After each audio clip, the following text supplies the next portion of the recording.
What if it's not about a building? What if it's not about stained glass or steeples? What if it's about just Jesus? All right, first and foremost, Corey, I want to talk about your new adventure. I'm going to say adventure. It's us recording your sermons and putting them in podcast form on the website, and also it's on all the major podcast apps. That's super cool. Man, I am super excited just to know that it's getting out there. The gospel is getting out there, and that it might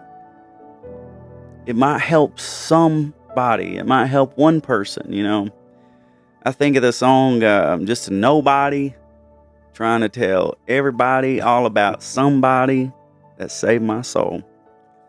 I think it's so exciting because knowing how much I enjoy your sermons every Sunday and to know that they are out there to get to share with others is, I think, just amazing. Yeah, it's super cool. And behind the scenes, everybody doesn't get to see that we work together on this podcast. We make sure everything that's put out is as accurate as we can make it be.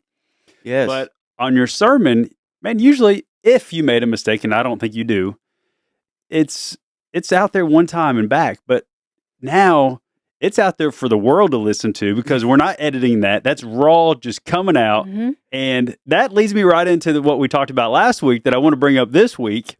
And I'm going to play this. This is an episode from last week. It's called Screaming Jesus. And I'm going to play this part for you. Let's go. I'm not saying we shouldn't. Follow me here. I'm not saying that you shouldn't. If you believe in Jesus and you want to share Jesus with other people, that is great. But some people are not comfortable doing it. And I think that's okay. Are we That was my called to be question. comfortable? Are we or not? Yes or no? I think if you are we called to be comfortable? And if you keep going, I say, I don't know. Are we? But Yeah. that's you. You're out of the box. You're being uncomfortable. You're letting me just put that out there for the world to listen to without editing it all. And that's awesome. That's you being uncomfortable to spread the word. And I think as Christians, we might not be uncomfortable enough if we're supposed to be uncomfortable. Oh, but man. I feel like God wants us to be comfortable. that's what I'm hoping for. Let's see how this goes. I think Stephen wants to be comfortable. I want to be comfortable. I want to be kind of wrapped in that hug like it's okay. It's all going to be okay. I'm 40 years old. I've spent my whole life trying to get to a point where I'm comfortable. You spent your whole life cussing preachers out. But I was very comfortable. Yeah. Man, I think that what a lot of people don't think about is when you take one baby step toward being uncomfortable when it comes to just trying to talk about Jesus, you would be surprised, maybe even amazed at whatever the situation is and whatever the circumstances calling for you to talk about Jesus, you would be amazed at, because you were obedient and you took the step of faith, how God does make it easier for you. Whether he makes the person that you're talking to, he's already broke it down. He's already broke them down. He's already touch their, heart by the movement of his spirit. Whatever your situation, maybe it don't involve a person. Maybe it just involves you doing something for him. But whatever it is, he said, I'm with you. I will never leave you. I will go with you all the way to the end of the world. And What I want to know, you're probably one of the most comfortable people talking about Jesus that I know.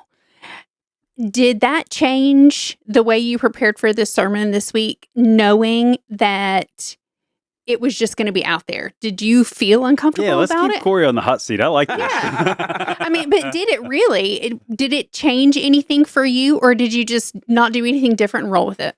if I'm being transparent, I'm always almost dreadfully uncomfortable. Just when I'm preparing a message, because I get really, really overwhelmed to think that I'm not intelligent enough to put things out that come out for people to be fed by God. And what happens most of the time when God gives me a message, I'm left in awe of him because I'm like, that's not me. I can't produce that.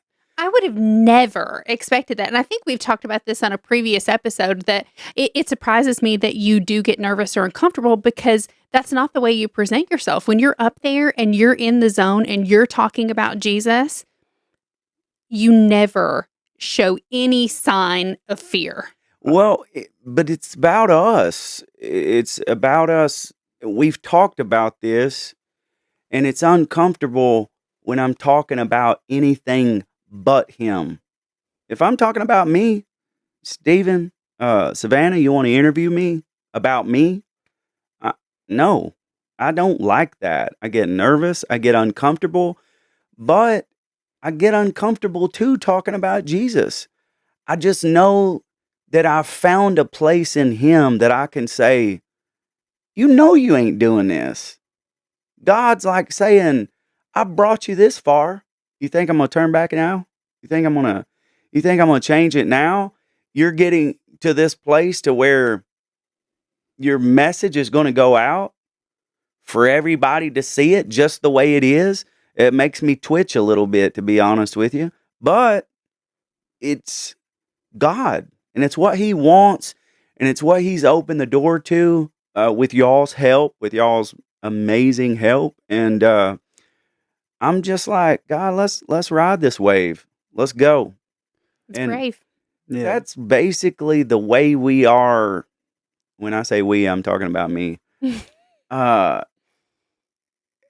Anytime. I mean, there's always something in me saying, what are you doing? Like Satan, like the enemy is always speaking to me, no matter what I'm doing and no matter what I'm talking, who I'm talking to about Jesus or in any way. When God says, hey, turn around in the middle of the road and go talk to that person.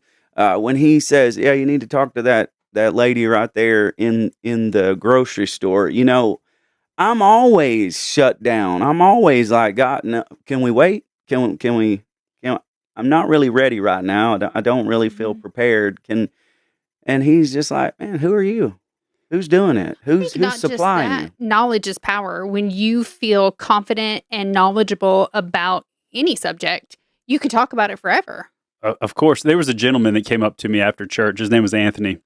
And he said, man, I go to a church normally that's got big screen TVs everywhere and, state-of-the-art stuff. And he said, I didn't see that when I came in here, but I didn't need it. Corey did such a great job of painting the picture with his words that it was better than any TV that I've seen. It was awesome. Wow. And I know we went on talking about being comfortable, but I want to hit this real quick and just play a touch of the sermon from today, just to let people see what they're missing and what they can go listen to. It's called Just Jesus Message. You can find it on justjesusnow.com, or you can search any of your podcast apps. Let's get in this word a little bit, because, man, I'm feeling pumped in Jesus. Is anybody else? We got some baptisms today, and you never know, somebody might jump out there and start running. You just don't know, man. You just don't know when Jesus is going to get a hold of you. What we want is for you to walk in here probably heavy, probably weighed down a little bit, maybe from... We won't keep listening, but it just gets better, and that's the very start of it. Like, it's just leading into it, but it's a great listen. It sounds good, and I didn't record it. So there wasn't a plug on me. But listen, Stephen is the mastermind behind all of this concept and bringing it to life, and not just in your message, but in all of anything that we do tech-wise, audio, everything. That's Stephen. Oh, well, thank you. And what's amazing is you wouldn't know that he knows about everything he knows about. and it just so happens from time to time as we've been on this journey, me and Savannah and Stephen too, we'll be talking about something that we need, that we don't have. And Stephen, all of a sudden he'll be like, oh, I could probably figure that out. And you're like, blows my mind. What can you not figure out? Exactly. You literally, the skill sets that he has are all over the map. Not only can he he can sew. Well, Like nobody's business. I do appreciate So- this, but let's keep rolling. Are you uncomfortable? Just slightly. But when you were talking, But I hey, remembered. both of y'all are a powerhouse together. Oh, man. Many people don't hear it enough that you guys are brother and sister, and it's That's right. really, really amazing to do anything with y'all. Oh, it's in the awesome to be a ministry. part of it. Yeah. Mm-hmm. So when you were talking about being comfortable, man, I'm quick at changing the subject yeah, when it you gets are. on me. But Yeah. you were talking about being comfortable, and that reminded me, we talked about Moses and his brother Aaron. Yeah, Hold That on, was Moses that his had brother? a brother? That was his brother, right? yeah, Yeah, his brother, because Moses was telling God that he's not the one, he can't talk. That's right. Okay. right.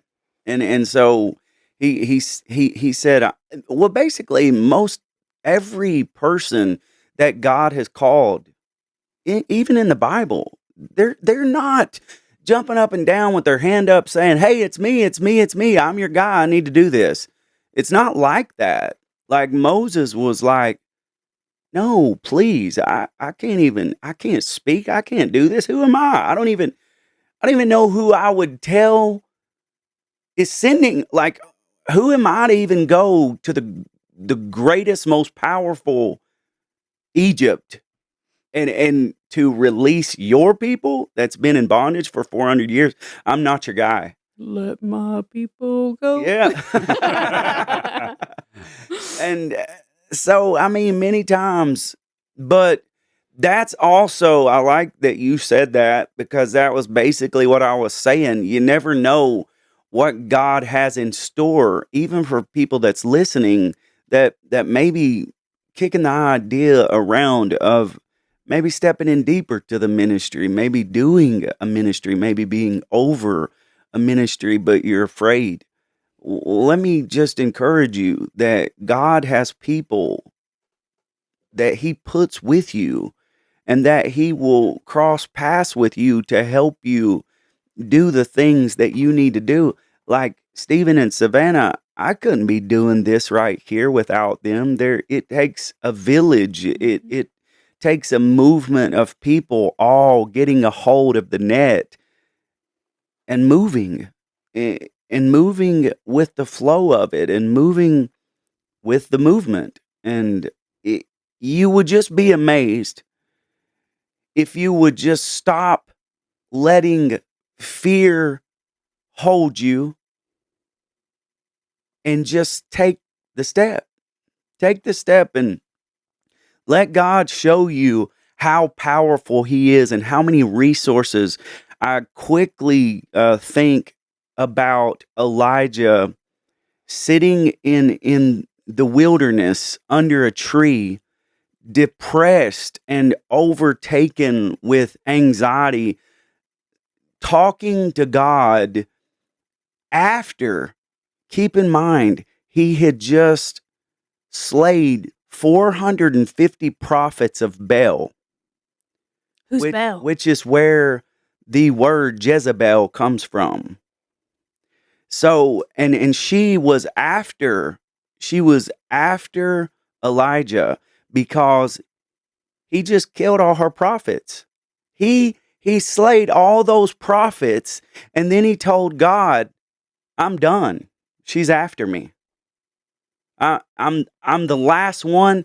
I'm the only one that's left. Go ahead and take me out. It's enough." And this is real. These were real people that God dealt with, and God asked to do his work, and he empowered them with his grace and his power. And he said, "I'm done. I'm the only one that's left. It's just me, and it's enough. And go ahead and just end it all. I'm finished." Just because she was after him, and he had just had that great deliverance into his hands and that victory. And God said, "What are you doing? Why are you here in this valley? I've got 7,000 men that you don't even know about, that haven't bowed a knee or kissed the face of Baal. And I've got them waiting for you. Now get up out of this valley and go to the mountain and I'll tell you what to do. And it's just like, man, God's got people. God's got boards of people. God's got businesses. God has men and women all over this world that can pick up the phone and call you because they are empowered by the same Holy Spirit that you're empowered by. And God will set you up with the people that you need. We say this a lot. God will give you and send you the resources that you need.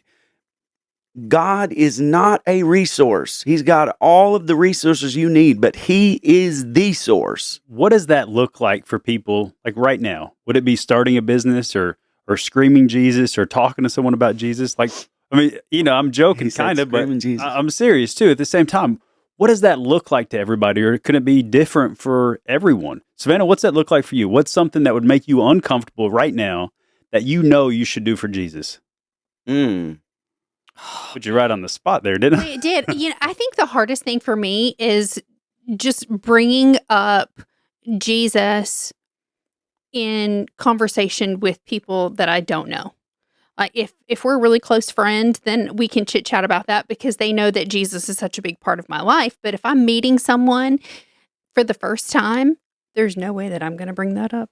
And I think that's probably common for everybody. I think it's really just a matter of, do I know that you already know Jesus? Is Jesus a comfortable conversation for me and you? Or is it not? Because if it's not, then a lot of people just don't like conflict, and it can easily become conflict. And not just that, I remember before I came to Jesus, it was a very uncomfortable thing for me for someone to bring that up. Yeah, okay. It's happened a lot. Like, or not just the question of, do you know Jesus, but the instant, where do you go to church? Yeah, and Corey, I imagine this looks completely different for you, right? Yeah. But why was it uncomfortable?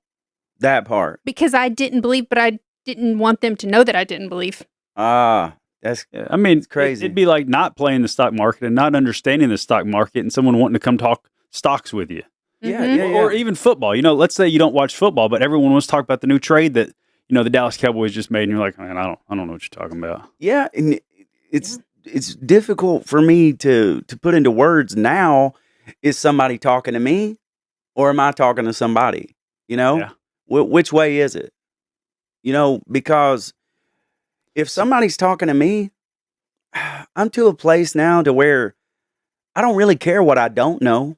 But I feel like that Jesus is such a big, in churches, it's such a big part of your life. You're a pastor. That is your identity. So it's easier for you to come out with that because that's part of who you are. I'm glad you say that. And I want you to know that, you know, we talk a lot about the New Testament because that's where Jesus, you know, was. And a lot of people don't know he was also in the Old Testament. He just didn't have a body. Segue it.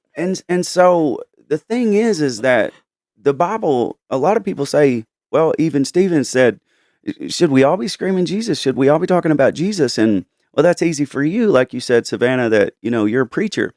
What I am is, it's like a teacher in school. She's got an education or he's got an education and they're giving you an education. But when you get your education, y'all both be educated, right? You know what I mean? Mm-hmm. So what it is with me or anybody that's a preacher, a pastor, an evangelist, a bishop, a prophet, all these people, we're all making disciples. But those certain people I just mentioned are equipping people to make disciples. You know, and I was just thinking of a good way that I could segue in, because I think one of the things is, how am I going to bring up to a person that I know Jesus? It's easy because you say you're a pastor, but I don't really have a way to segue into that without being like, I'm going to toot my own horn here. But I was thinking I could toot my own horn by saying, because I feel like anytime you meet someone new, That it doesn't always make you feel uncomfortable. toot my own horn. Oh, no, I could do that all day. But it always comes up, what do you do? What is your job? One of the things that I could use as a segue is, well, actually, I'm on a podcast. Mm-hmm. The Just Jesus podcast. That's great. But you know, I don't make that a hard thing. And I know you say, well, that's easy for you to say. But when you think about it and you get to the point, also keep in mind, There are people that are farther along than others. Like you guys, 2 years, 2 years. It blows my mind, blows my mind what you guys are doing and what God is doing through you. But really, right now, when I go to talk to somebody, whether I'm at a gas station, a grocery store, out on a track, whatever, maybe in a bathroom washing my hands, I don't know. Uh, I don't care. I don't have to beat around the bush. But is it possible this is where experience is a negative because you're so far removed from what normal is or what the other side may be? It may be, but would it be hard for you guys just to not beat around the bush and say, maybe you could talk about some things you do. Maybe you could talk about some things that whatever that person does, you could talk about the weather or whatever. But when you really get down to it, all that really matters is, do you know Jesus? But if you're on the far other side of that, you could see that as just a brick wall that gets built instantly, and you lose those people right off the bat. I always look for a good segue, and it's hard to find that segue. But do you? Who makes that rule? Who just comes up with that and says you lose them? Because we lived that. Yeah. We lived that. We built those brick walls a lot. Okay, but experience, yeah. You've not got the years there. I have. Exactly. That's why you're such a great disciple maker. You're right. You're so good at. He's on the meat. Yeah. Not anymore. I'm clean now. You're so good at talking about the things that and bringing up the things that you do not like or you didn't like, because a lot of people they're not able to do that, whether they don't like to say it or that's uncomfortable to them. But really, maybe for most people, just talking to somebody and breaking the ice is uncomfortable in general. Now, Corey, you have a way about you that tears down walls of people instantly, to where most people in any experience can't do it the same way that you do. Even pastors or preachers, I've seen people that almost just come in with a brick and slap it on the ground as they start talking to build that wall. Yeah. But they take pride in it because they've separated themselves from someone less than them. Yes. That's good. Yeah. That is good, man. And I don't feel like you do that in any way, shape, or form, Corey. And that's the difference. I think it's real important for anybody, if you are going to be in the work of doing ministry and talking about Jesus, and you're going to be representing him, that you need to know you're nothing. There's nobody above anybody. We've said this before. Jesus talked about John the Baptist, one of the greatest men that ever walked on the earth. And he said, when it comes to being born of a woman in this flesh, there's nobody greater than John. Jesus said that. But he said, in the kingdom, he's the least of all. Because there's nobody greater in the grace system. Nobody is higher than anybody. Nobody is better than anybody. If you've been in it your whole life, somebody could come in and one day be where you are with God through the grace of God and the blood of Jesus. The point system doesn't exist. Exactly. Like I used to think. I had to get my points built up, what levels we're going to get to. But now the only difference that can be made is, are you working toward, or could you be a person that God could be using for his kingdom purposes, that you could be teaching others? Because Paul talked about that a lot. He said, I really need for you to be on the meat. I really need for you to be farther along, but you're not, because you still have envying and bitterness and strife and division like children. And so you're still on the milk. And so, like we talked about, you guys being in it for 2 years and what you've already been doing, what you've accomplished, there's people that have been sitting in pews for 30 years. And they could still be looked at by God and say, you're still on the milk. We're on the cereal, I feel like. We've jumped up from the milk. We're not quite to the meat, but we're in the cereal stage. Man, y'all are farther than that. You're like on Captain Crunch or something. It's like, it's Wheaties. It's big.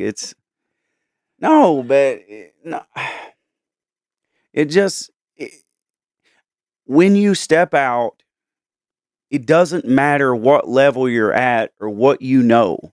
The point is that you're getting that name on somebody's mind and on somebody's heart. There was a time, Stephen, that you would have said, "Hey, shut up, I don't want to talk about it." But after you've heard that over and over, and those are stones that are building up in you, and Of course, but there's other ways for us as Christians to be uncomfortable for God, right? Whether it's, leading thousands out of Israel. Wait, no, is that where they went? yeah, Egypt. Egypt. They went to Egypt, but they left No, Israel, right? No, they got out of Egypt. No, they were Israelites that were in slavery in Egypt.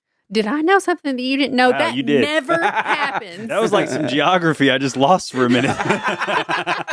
That's good. Wow, okay. Yeah. So they were enslaved by the Egyptians. Yes, okay. Okay. Let my people go. Okay, Yeah. I got you now. I think you knew that, though. It's geography. Okay. Yeah. Or whether it's starting a business or doing something besides just screaming Jesus. There's other things we can be doing or called for by God, right? Yeah. I mean, what does that look like? Yeah, like what we're both looking at, like, what does that look like? I think there's bigger things. Like people have missions and I think you're doing it right now.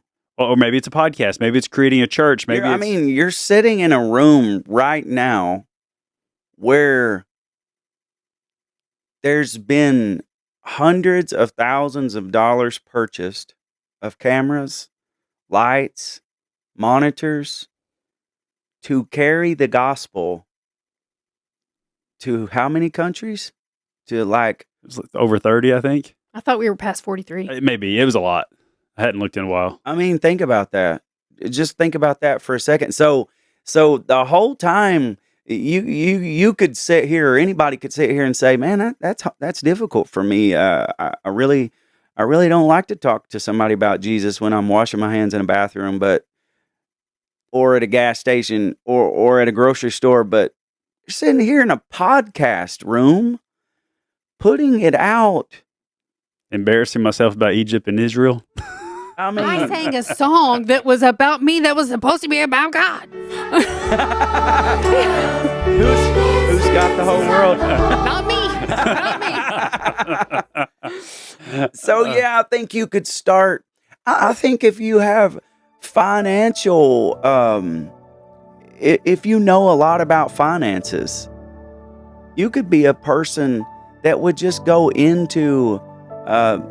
You could start a ministry that helped churches, build their finances.